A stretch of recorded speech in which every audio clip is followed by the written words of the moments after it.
नमस्कार, समाचार बुंदेलखंड में आपका स्वागत है। रुख करते हैं झांसी की खबरों पर। झांसी में बबीना थाना अंतर्गत गोचीखेड़ा गांव में नाबालिग लड़की हत्या का खुलासा करते हुए पुलिस ने आरोपी को पकड़ लिया है। आरोपी कोई और नहीं बल्कि मृतका का सौतेला चाचा है, जिसने बलात्कार में असफल होने के कारण मृतका की पहले गला और फिर मुंह दबाकर उसकी हत्या कर दी।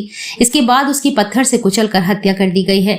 मालूम हो कि 29 दिसंबर को झांसी में बबीना थाना अंतर्गत ग्राम गोचीखेड़ा आदिवासी बस्ती से 100 मीटर दूर करीब 16 वर्षीय लड़की का शव अर्धनग्न हालत में मिला था। आशंका जताई जा रही थी कि उसके साथ रेप भी हुआ है।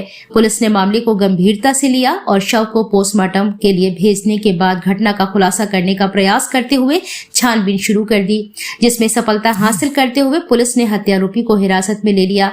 हत्यारोपी कोई और नहीं बल्कि उसका सौतेला चाचा ही है। पुलिस के अनुसार पकड़े गए हत्यारोपी ने बताया कि अश्लील मूवी देखने का आदी था। उसने मृतका को सुबह नहाते हुए देख लिया था, तभी उसकी नीयत खराब थी उस पर। शाम को जब वह शौच के लिए गई तभी हत्यारोपी चाचा ने उसे दबोच लिया और उसके साथ दुष्कर्म करने का प्रयास किया। जब मृतका ने इसका विरोध किया तो पहले उसका गला और फिर मुंह दबाया। इसके बाद पत्थर से कुचलकर उसकी हत्या कर दी। बबीना थाना क्षेत्र में 29/12/2023 की सुबह में एक किशोरी की डेड बॉडी मिलने की सूचना मिली थी।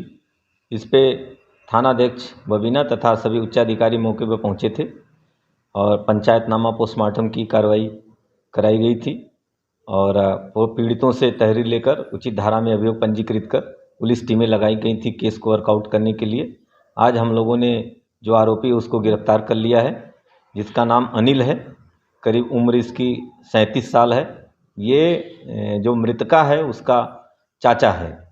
इसने जब किशोरी 28 तारीख की शाम को शौच के लिए निकली थी, उसी दौरान ये भी उसके पीछे गया था और उसको बुरी नीयत से उसको पकड़ा था। जब किशोरी ने विरोध किया तो उसने उसका गला और मुंह दबाया था, जिससे उसकी मृत्यु हो गई। मृत्यु के बाद उसने पत्थर से भी उस पर हमला किया था, जिससे उसके सर में भी चोटें आई थी। आज केस को वर्कआउट करके इसको जेल भेजा जा रहा है और अग्रिम वैधानिक कार्रवाई की जा रही है। सर, ये बताया जा रहा है कि जो आरोपी चाचा है वो बराबर मृतका के खुलासे के लिए पुलिस पर दबाव बनाता रहा और पुलिस को बरगलाता रहा। इस बात में कितनी सच्चाई है? नहीं, बिल्कुल। जब से डेड बॉडी मिली थी, जो आरोपी है ये भी साथ में ही था, चूँकि ये मृतका का चाचा ही था तो डेड बॉडी के साथ में भी था और थाने तक भी ये आया था। जब हम लोग सभी संदिग्धों की लिस्ट बनाए तो उसमें इसका भी नाम हम लोगों ने रखा था, क्योंकि इसकी जो एक्टिविटी थी उसको हम लोग वॉच कर रहे थे तथा इसके जो मोबाइल्स थे, इसके अलावा अन्य जो संदिग्ध थे उनके भी मोबाइलों को हम लोगों ने देखा था।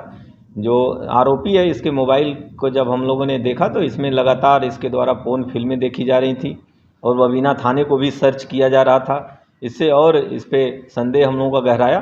जब थोड़ी कड़ाई से पूछताछ हम लोगों ने की तो ये पूरा जुर्म को स्वीकार कर लिया और पूरी घटना का जैसे भी जो भी घटना जिस ढंग से इसके द्वारा की गई थी, संपूर्ण घटनाक्रम बताया इसने। क्या ये अपनी भतीजी के शव के पास बैठा रो भी रहा था, इस जानकारी मिली है? ये मैंने बताया ना कि ये साथ में ही था, लगातार साथ में ही था और इसकी चूँकि ये मृतका भतीजी है तो बगल में ही ये इसका घर भी है। जब ये शौच के लिए निकली तो अपने घर से इसको वॉच करते हुए फिर इसके पीछे लग गया था ये, और मृत्यु के बाद भी ये लगातार थाने भी आया और डेड बॉडी के साथ में भी रहा है।